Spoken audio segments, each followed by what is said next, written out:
I want you to imagine for a moment that you're driving a brand new Bugatti through the sunny streets of Dubai while passive income continuously flows into your bank account. Many young YouTubers promise that this dream is possible with the print-on-demand side hustle. Look, I won't make claims like this. I've been around a lot longer, and from my experience, if you need grand promises just to listen, then you won't succeed anyway. However, I will promise to give you a step-by-step guide to starting print on demand. I'm going to show you exactly where to click and what to do to make this business work with $0. You'll even learn how to make products like this and sell them internationally. This is coming from someone who hasn't just started a few little internet businesses and sold a few print-on-demand items. I'm an established millionaire businessman that's been running companies for over 35 years. So I'll be sharing some of the lessons that you can only learn from having years of experience. I know starting a new side hustle seems daunting as there's so much to learn. That's why this is the only print on demand for beginners video you need to watch before you take action. Right, so I'm going to split this into 10 different sections to make sure to cover absolutely everything. Firstly, what is print on demand? Put simply, it's a risk-free way of starting out in business. Let's say you wanted to start a clothing brand but don't have a factory to make thousands of unique clothing products, nor do you want to end up with a basement full of unsold shirts like a hoarder. That's where print on demand swoops in to save the day. Print on demand allows you to pay for your products only after your customers order them. These products are then printed with your unique designs and delivered directly to your customers. This allows you to run everything with very little money. This isn't just limited to clothing. You can also do mugs, posters, bags, and even cushions. This side hustle is ideal for someone who doesn't want the hassle of starting a full-time business, but wants to earn passive income. You can work from your laptop, and as your income scales, the time you put into the business shouldn't need to change significantly. Isn't it wild how these days you can potentially rake in millions without even physically touching a single product? This concept would have blown my mind in my day. The data backs this up, as currently the global print-on-demand market is worth nearly $6 billion, and that's expected to rise to $40 billion by 2031. From my time in the business world, I've seen firsthand how crucial it is to operate in the right market. Believe me, I've seen some seriously smart people hit rock bottom because they were busy building their brand in a market that was on the decline. But here's where print on demand is different. Even if you're just an average Joe in the entrepreneurial world, you could potentially rake in a fortune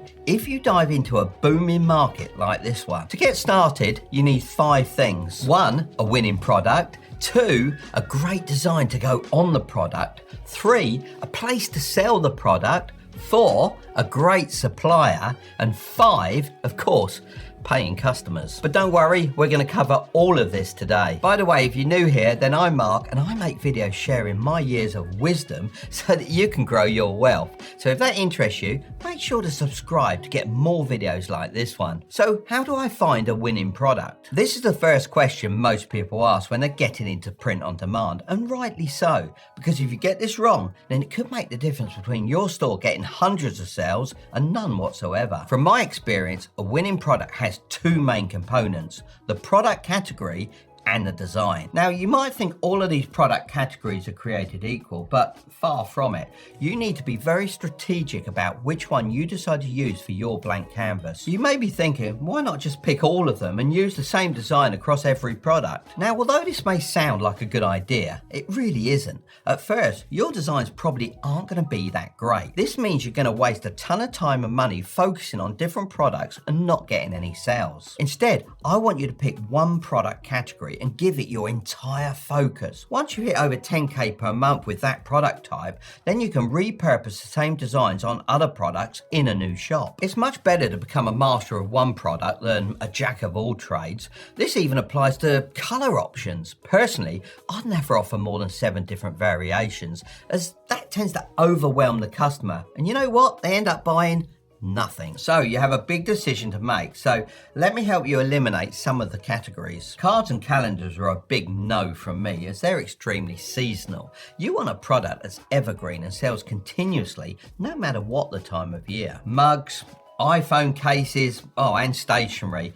They don't really sell for very much, so personally I'll stay away from these. My rule is to have at least 20 to 30% profit margin. I'm not saying these are a definite no, because if you're able to sell them in large enough quantities, then you can make a nice profit. Take this shop for example. They have the #1 listing on Etsy when I search for a mug. Now, if I dig into their figures, I can actually see that they're generating around $30,000 a month from this store.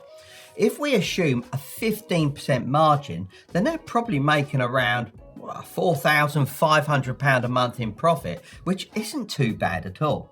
If they've managed to get a 30% profit margin, then that's even better. If we're evaluating options based purely on potential profit margins, then clothing and wall art are the clear winners in my opinion. It's much easier to inflate the value of products like this. It's the same strategy that designer brands and modern artists have been using for years. I can actually show you some real numbers here. Now, I've sold some wall art before using Gelato. Honestly, I really like Gelato because they have production facilities in over 32 countries. On this point, over 90% of orders are produced in the same country the customer lives in, cutting down shipping times even more. As you can see, my price point was $49.99.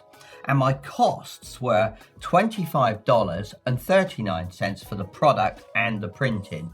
There was also a $6.98 shipping cost as well. So if we add those together, that gives us a price of $32.37. Now, if we take those numbers and plug them into the Etsy free calculator, with everything taken into account, I made $12.42 on every sale, which gives me a 25% profit margin on every product. As you can see, it's so easy for your profits to be eaten away. That's why it's so important to pick an item with a high profit margin potential. As I've already spoken about wall art in past videos, I feel like switching it up. So today, let's go with clothing. So what's the best niche to pick? It might seem obvious, but nobody cares about blank clothes. That's where you come in. You need to make them care about what you're selling. You can do this by attaching one of their interests to the item. So I could just make a shirt like this with Stormtrooper on it to attract Star Wars fans. That's the right kind of idea, but it will also get you into a lot of trouble with the law. This is because of one simple word: trademarks. You should always check the text for use of potential trademark infringements, even if it isn't from a famous franchise. Luckily, this is free to do and super simple. It's worth checking the UK and USA trademarks. This is what the American site looks like. Just click on basic word mark search and then type in the phrase. I'm going to use boomers are awesome and click submit. Change this setting to live. There you go. Well, for this one, we look like we're in the clear. Okay, so if I can't use popular films or TV shows, I'll just do something completely original. I like your thinking, but also no. I'm going to say something that might shock you.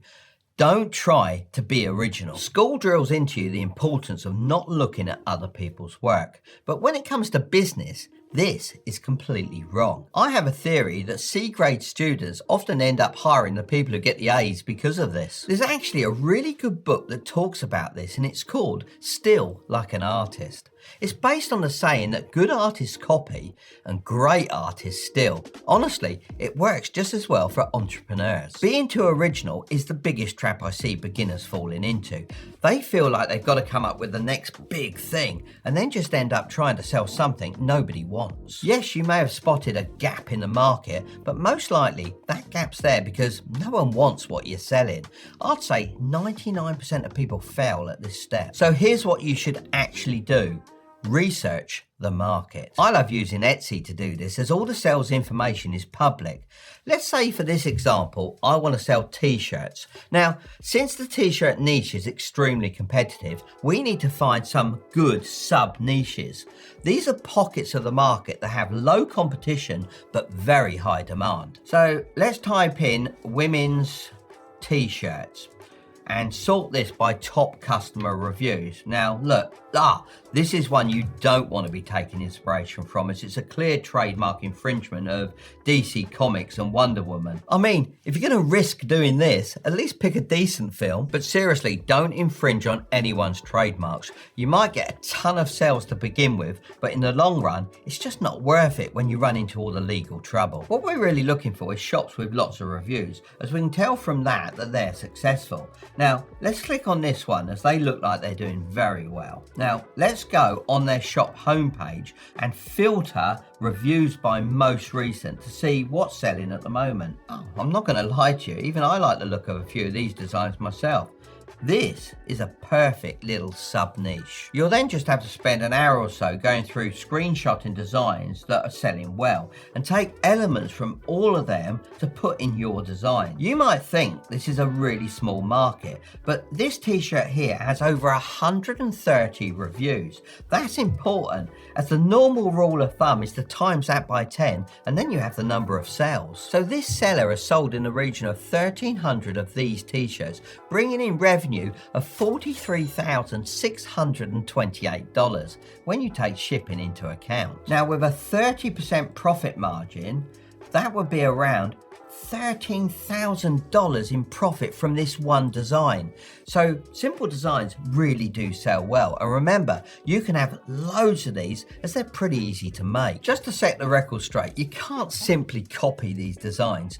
Instead, think of it like making a cocktail. You're pulling different elements from various sources, combining proven ingredients. So it's important to draw inspiration from multiple places, otherwise you risk getting banned. So if you're going to steal from many. For instance, you could pinch the font from one design, borrow the colours from another, and nab a section of a quote from a third source. The aim here is to whip up a whole bunch of unique designs for your chosen sub-niche, because let's face it, we can't always predict what's going to sell like crazy. So what's the best way to create your designs? This step is one of the biggest roadblocks people face. I know so many people with great design ideas, but they don't know how to actually make them look good on a computer. To be honest, I used to be one of those people, but it turns out that it's actually super easy, even for an old boy like me. There are 4 main methods you can use. Firstly, you can use a free tool like Canva. So I've got a list of woodwork related funny quotes here on ChatGPT. I'm going to go with this one. Now, I'm going to take some design elements from other products we found earlier, like the font from this listing and the design from this other one. It's pretty easy to get these mocked up on Canva, and it's also a free tool, which is even better. Then I just have to click here to download the image without a background. Secondly, you could actually buy a template or full design. So if we take this flower t-shirt, for example, and I download the image, then use the Google search by image function, then you're quite often able to actually buy the original source file. Thirdly, and this is one I've actually been using a lot recently, is AI tools to design it for you. Now, I think Midjourney is the best for this kind of thing. Look, it does cost you $10 a month to generate designs and also have the rights to use the images commercially, but it's such a great tool and I think it's worth it. Now, I'm lucky that my son Curtis keeps me up to date with all the new AI tech. If I mentioned Midjourney to the other old boys down the golf club, they wouldn't have a clue what I'm on about. They'd think I'm halfway to my holiday destination. It's super easy to use. You just need to have a free Discord account. Once that's set up, go to Midjourney's website and click on Join Beta. This will connect you to the Midjourney server inside Discord. You might as well join my free Discord group while you're in there, because there's about 40,000 people in there that'll help you out with everything business and making money related. And it's completely free. Click on Add Server, then Me and My Friends, and just give it a name. I'm going to call mine Mark's Designs. Now go back to the Midjourney server, click on the Midjourney bot and Add App. There we go. And then pick the server you just made. So I'm going to click Mark's Designs. First, let's get the settings right. Type /settings and you'll get this menu. Select Model 6 and Stylization High. Right, now type in /imagine. Now, if we wanted to make designs like this butterfly t-shirt, then we would type something like this. Butterflies in the style of silhouettes in a tornado pattern on a white background. Now, these look pretty cool. I actually think the colourful version looks nicer. This arrow circle button here will run the same prompt again to give me more options. But I'm going to click V4, which will give me more variations like the 4th version. Once you're happy, then upscale the one you like by pressing the corresponding U button. This just makes the design larger so that you can use it on your product. Then you can just use a background remover to get rid of the white background. I personally use photoroom.com. Finally, you can use professional designers on websites like Upwork and Fiverr. Now, I've done this before with wall art and I've been pretty happy with the results. You just have to make sure that you're very specific with the brief. Here's a look at the brief I gave last time, so you can just copy and tailor it to fit your needs. These are all good methods, so it just depends on your skill set, available time and budget. So now we've got our designs. What's the best print-on-demand website for beginners? This is the site you'll use to order your products, print them, and ship them to your customers. This is an extremely important section, as picking the wrong print provider will result in some of your shipments getting lost, poor customer service, and all-round massive headaches. Most YouTubers recommend the absolute cheapest sites, and to be honest, I've got a real issue with this. The reason a lot of them can charge crazy low prices is because they cut corners in other areas. Wait a minute, I thought you were telling us how we could start with $0. Now you're telling us we got to pay for websites. Well, the cool thing about most print-on-demand sites is you only have to pay once you've made a sale. That way, you actually don't need any money up front. I live my life by the saying, buy nice or buy twice. This essentially means if you go with the cheapest option, then you'll actually end up spending more money in the long run, as you'll have to take the hit for the lost items, and that'll start digging into your profits. I tested out the Gelato website for myself recently, and I've got to say, I was super impressed. The experience was seamless with both the product quality and the printing quality being excellent. Just look at how great this poster came out. I only ordered it as a sample, but I've actually ended up keeping it because I like it so much. All right, so let's jump onto Gelato and start uploading our design so you can see how easy the process is. So I'm just going to go to the menu on the left-hand side and select Product Catalog and then select Men's Clothing. I'm then going to pick T-shirts. I think we should be fine with the heavyweight unisex crew neck t-shirts. As I can see, that's their best seller. And to be honest, Gelato has a very high standard of quality anyway. It's nearly $2 cheaper than the other more premium options. And as I said earlier, it's super important to protect your profit margins. All right, so here's what I'm thinking. I'm going to go with direct to garment for this design. Now, don't get me wrong, embroidery is pretty cool and definitely has that premium vibe. But let's be real, it's pricier. So I'd save that for that design that screams, embroider me. And hey, if you're shelling out the extra bucks for embroidery, make sure it's super obvious when you're promoting the product. After all, if you're paying more, it should seriously ramp up the perceived value of your product. Okay, so I'm gonna start with the white option and size large, but I'll also repeat the same process with 7 colors in all sizes. Now it's as simple as dragging and dropping the design we made earlier into this center box. There's also an option down here where you can add different designs to the back, neck and sleeves. But now for this one, I'm just going to keep it simple and do the front. Once you've got all your designs uploaded in their different colors and sizes, it's time to start selling them. But where do I sell my products? I've got a real problem with how most YouTube channels approach this question with one answer. They'll either say Etsy or Shopify, but it really isn't that simple. I'm not interested in rushing through this video to get a little bit of extra attention. I know if you got to this part in the video, then you want to know the facts before you jump into something. So let's go through both of these options so you can decide which is the best route for you, or route for all you American viewers. Firstly, let's talk Etsy. If we look at the figures from February 2023, we can see that Etsy had 460.6 million visitors. That's by far the most out of every print-on-demand marketplace, and that even includes Shopify. In 2022, 26% of sales were made to order merch. In other words, a lot of print-on-demand items, and 45% of sales involved in an international transaction. This means that Etsy gives you access to a global audience of shoppers. A lot of people commented on one of my previous videos mentioning that I'd overlooked the marketing costs, but I didn't. That's the advantage of marketplaces like Etsy. The customers are already there, searching for these kinds of things.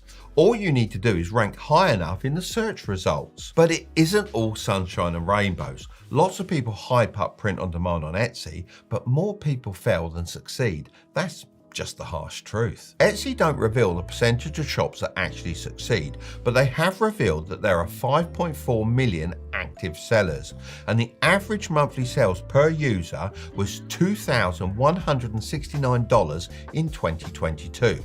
But of course, these figures are heavily skewed by the more successful and established shops. In my opinion, the reason for people failing on Etsy is that lots of folks just go with their gut, selling whatever they fancy, instead of really studying the market like I've shown you in this video.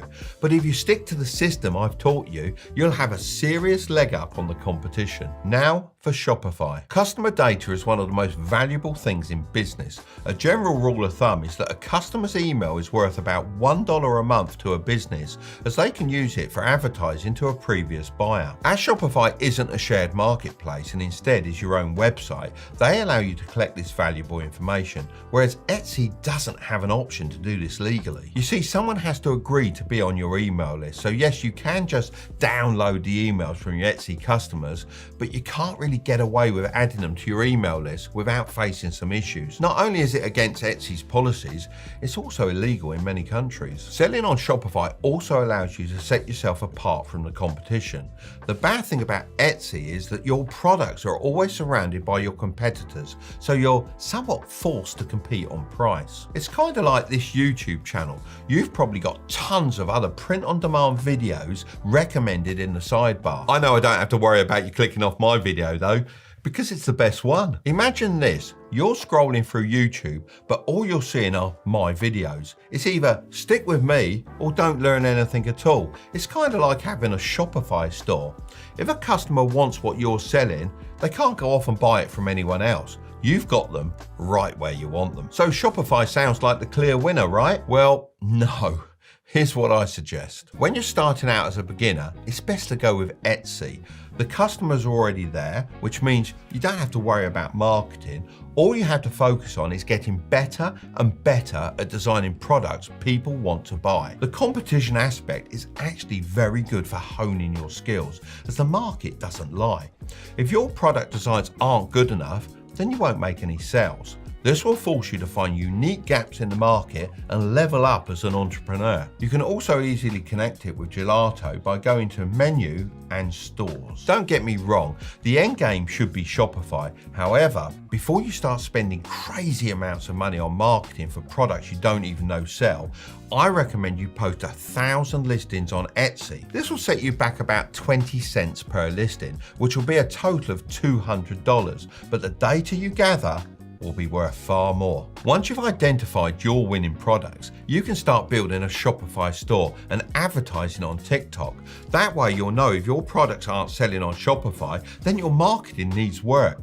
If you just skip the Etsy step, then the issue could also be your product, and then it's hard to tell what needs improving. Think of Etsy a bit like a testing ground, where you can cast as many fishing lines as possible into the ocean, and when you start catching some big fish, you know it's time to take the next step. So how do beginners sell on Etsy? Once you've created an account, there are 3 hacks that you can do to help you get noticed on Etsy and make more sales. The first hack is to make attractive mock-ups. This is super important as people want to see what your item looks like in the real world, and mock-ups are an easy way for you to show them without having to order all the different colors and designs and taking photos. Mock-ups also seem to make the product look much more homemade, which instantly makes it seem more valuable to customers. Gelato's built-in mock-up studio actually makes this super simple. Now, this one here, there you go, that looks pretty good, so let's go with that. The second hack is to use use the best keywords.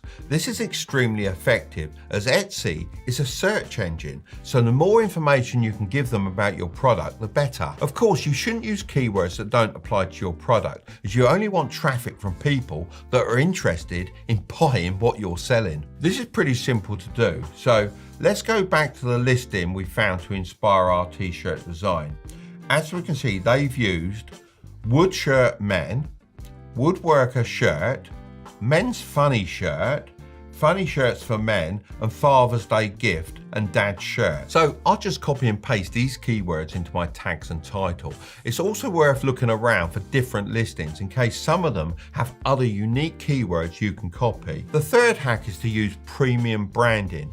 You need to convey quality and trust. Now, trust is the most important thing in business, and you're not going to get there by looking like a shop at the local market. You need to go for that premium boutique feel. This is a great example of a premium store with a clear identity. You can use the free Shopify name generator to create a name that conveys trust and is relevant to your shop. Then use the name checker website to see if it's available across different platforms. The most crucial platform is Etsy, but you should also check if it's free on other social media platforms and for the domain name availability. When creating your logo and banner, don't spend too much time perfecting it. Instead, focus on making it clean and professional. Canva offers numerous templates that can be helpful. The key to a good Etsy banner is to make it reflect the charm of homemade goods, which corporate banners often lack. Lastly, make sure your shop isn't targeting a completely different audience. I mean, you wouldn't expect to walk into an Apple store and see a washing machine. Even though they could sell them, they understand the importance of maintaining a coherent brand image. If you want to make sales quickly, then you're probably thinking, when should I run paid ads? I understand the appeal of running paid ads as they can instantly give your sales a boost. However, in my opinion, people start using paid ads well before they're actually ready. This means they either end up with no sales, or as soon as they turn paid ads off, their sales completely dry up. I've always built my businesses with an organic first approach. We're living in an age of more free reach than ever before, and I actually think social media companies are going to start limiting organic reach soon, as they must be losing out on millions of advertising dollars. The first thing you need to put your marketing money into is creating short form content.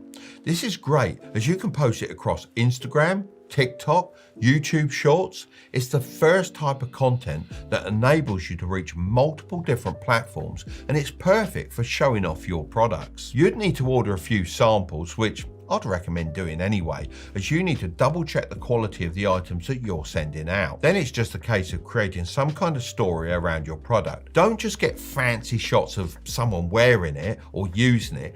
Actually make it a part of a story. Remember, people are on social media to be entertained, so if your content isn't entertaining, then it won't reach as many people. The more views you get, the more people will buy. It's as simple as that. The beauty of doing it this way is that you're able to see what videos perform best with your target audience before putting any ad spend into boosting the views. Once you're seeing some organic success, it's time to start supercharging it with some paid ads. This way you're building your side hustle on solid foundations. I've seen so many people lose their Facebook ad accounts and it's just ruined their businesses. These platforms don't have enough employees to oversee everything, so they rely on tech to police it for them. Don't leave your income in the hands of AI. But that's not the biggest thing people do wrong. So, what's the most common mistake? A lot of people get drawn in by the huge figures many people say they're making with print on demand. But it's important to remember, anyone can sell at break even or even a loss. I have a feeling a lot of these print on demand gurus and dropshippers actually do this. They just make a loss on their products and then flex their revenue figures on YouTube to young and impressionable people. Don't make the mistake of focusing on the revenue you're generating. This is a profit game, and it's important to remember that. Your profit margins are everything, and you should be protecting them at all costs. I used to sell a lot of items on eBay. I remember having one competitor in particular who'd always tried to undercut me on price. Instead of competing, I'd wait until he sold out. Then I'd continue to sell my products at my normal price. The surprising thing is, most of the time my competitor only made 5% profit margin. Whenever I saw him at trade shows, he would laugh thinking he'd driven me out of the market. I'd just smile to myself as I still had my 30% profit margins and I was making bank. The same applies with any business. Don't let your ego get in the way. You don't have to be ranked number 1 to make money. As long as your profit margins are strong, you could be making more money than the top sellers. If you're choosing the Etsy route, this is even more crucial due to the associated fees. Etsy charges 6.5% transaction fee on both the price and the shipping fee when the item sells, as well as a 3% payment processing fee on the total amount charged to the customer. Here's a little secret that not a lot of people know about. You might be hit with a 15% advertising fee if a customer stumbles upon your product through an Etsy ad from outside the platform. Sure, you can opt out, but honestly, it's not a bad deal as long as you're clued in and factor it into your cost. And hey, don't forget about your time. It isn't free, you know. It's a shame, but loads of people seem to forget to value their own time. I mean, if they were to do the math and figure out their hourly earnings, they might be shocked to find out they're making less than minimum wage. Now, at the start, you're probably going to have to hustle a bit more and earn a little bit less. That's understandable, but just keep a close eye on the profits you're making. Every so often, divide your monthly profit by the hours you've put in.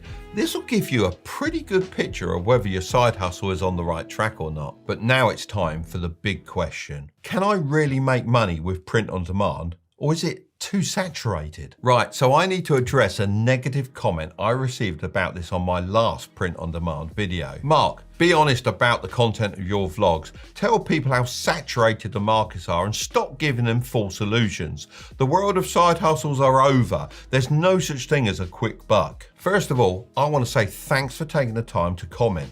I really appreciate when you guys leave comments. I love reading your opinions and love to hear about all your success as well. Although there are a couple of things I disagree with, which we'll get into a bit later, there is one thing I agree with, so I want to start with that. There has never been a truer word spoken than there's no such thing as a quick buck. I know this more than most. I started as a relatively poor kid with no qualifications, and it took me years of blood, sweat and tears to get where I am today. No part of my journey was easy or quick. That's just the reality of life. However, if someone told me how hard it was going to be, I probably wouldn't have even started. In my opinion, it's much better to focus on the positives than the inevitable late nights and hard work. Maybe I should get that across more in my video, so I'll take that point on board. Now, as for the markets being saturated, what a load of nonsense. It's hard to break into any market. You've either got to be better or different in some way. Yes, there's a lot of people doing it. However, the market is only growing. Most people that say the markets are too saturated probably haven't put in the hard work. Brace yourself. There's going to be a little bit of a rough patch. Sales might take a while to kick in, but you've got to stick with it. Don't do all the hard graft and miss out on the big payoff. You'll have to gradually chip away to carve your own spot in the market. And yeah, this could mean a few months without any sales, but don't let that get you down. Just keep going and trust the journey. If you haven't listed at least 1,000 different products, then don't come back saying the market is saturated. The truth is, you've probably not put in enough time yet, and the more you work on your skills, the better you'll get. As for side hustles being dead, that's like saying businesses are dead. If you want actual proof that side hustles aren't dead, then you should watch this next video as I share 7 real stories about students making thousands per month with unique side hustles. But don't click on it just yet. Make sure to subscribe if you want to grow your wealth, okay? I'll see you over there.